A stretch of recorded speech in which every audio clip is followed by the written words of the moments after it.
The only thing we haven't covered with regard to the chain rule are trigonometric functions, and I have found through the years that it's best to divide trig derivatives into two parts, okay? And so I'm going to talk to you about the first type right now.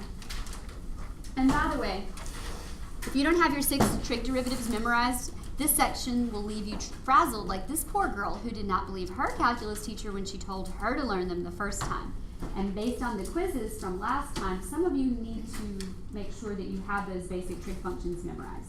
There's a lot of cotangents on there, and there were not supposed to be any cotangents on that quiz. Okay? So make sure that you go back. That's really going to be important from here on out that you have those memorized. Okay, so the first type of trig derivative we need to talk about is when the function, the trig function, does not have a power at all. Those are the ones, they're just a little more involved than the ones we've already done. Okay, like we've already done like the derivative of regular sine of x, and that is what? Cosine of x. We've already done the derivative of just cosine of x, which is negative sine of x. And we've done the derivative of tangent of x, which is secant squared of x, right? What we haven't looked at yet is what do we do if the angle of the trig function, the angle or the argument, has a derivative that isn't just 1. And that comes in under the chain rule. So if we want to take y equals sine of 2x and we want to find the derivative of it, we know that if it were sine of plane x, what would the derivative be? Cosine of x, right? So in trig functions, unless you apply an identity, a double or half angle identity, the angles will never change. They will remain the angle throughout the entire problem, unless you apply a double or half angle identity, and that is relatively rare. So for the most part, when you're dealing with trig derivatives, your angles are going to stay the same through the whole thing. So what we say is that the derivative is equal to the cosine of 2x, because the derivative of sine is cosine, and we keep our angle. The only difference is that you have to tack on or multiply by the derivative of the angle. That's all. So what's the derivative of 2x? Just 2. So we'll clean that up, and you cannot change the angle. A lot of you are trying to like distribute things into the angle, but that's not cosine times 2x. That's cosine of 2x. So this 2 does not join this 2 to make 4x. It just becomes the coefficient. So it will be 2 cosine of 2x. So from now on, if you have a trig function to the first power, you differentiate it as you always did, keep the angle, but at the end you multiply by the derivative of the angle. So let's look at some other examples. Let's look at y equals the cosine of the quantity 3x minus 1. Because the cosine doesn't have a power on it, we know that the derivative of cosine to the first power is just negative sine. So we know that part of our derivative is going to be negative sine of the argument we already have, which is 3x minus 1. But in order to complete this, we have to appease the chain rule, and the chain rule says you have to multiply by the derivative of the argument, or the angle. So what's the derivative of 3x minus 1? 3. All right, and then you just put it in the correct order. You kind of snivered it.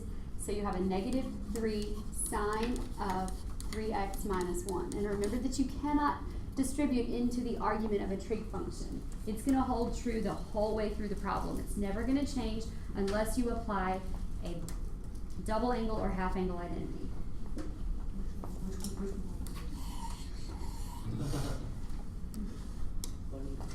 So let's look at f of x equals tangent of 3x.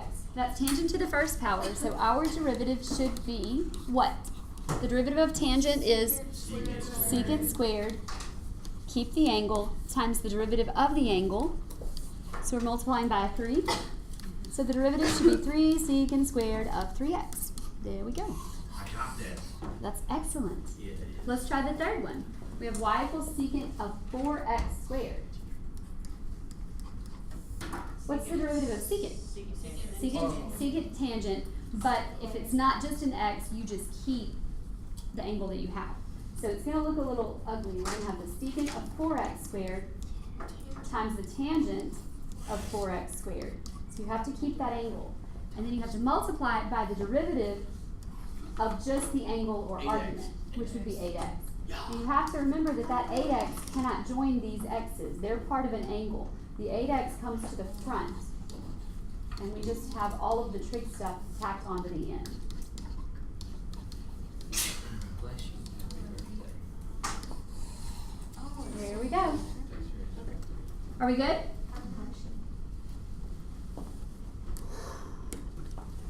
For this one, we have g of x equals the cosine of the quantity 3x squared. It's not the same as the one before it, which was 4x squared with no parentheses. This is 3x in parentheses squared.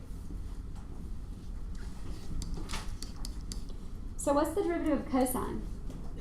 All right, so we have negative sine, and we're going to keep the angle of 3x quantity squared. And then we have to multiply by the derivative of that parentheses. So there are two ways we could do that.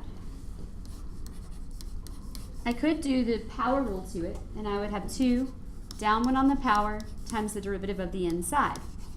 That's called the generalized power rule, where it uses the chain rule.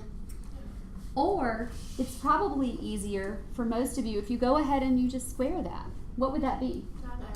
9x squared. And take the derivative then, which would be 18x. So either way, you're going to get a derivative of 18x. A lot of people, though, if they do it this way, they leave off the 3. So you have to be really careful from now on that if you have a parentheses to a power, you have to include that little chain rule on the end. It says we have to multiply by the derivative of the inside of that parentheses.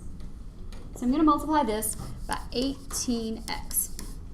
And then we'll clean it up and put it in the right order.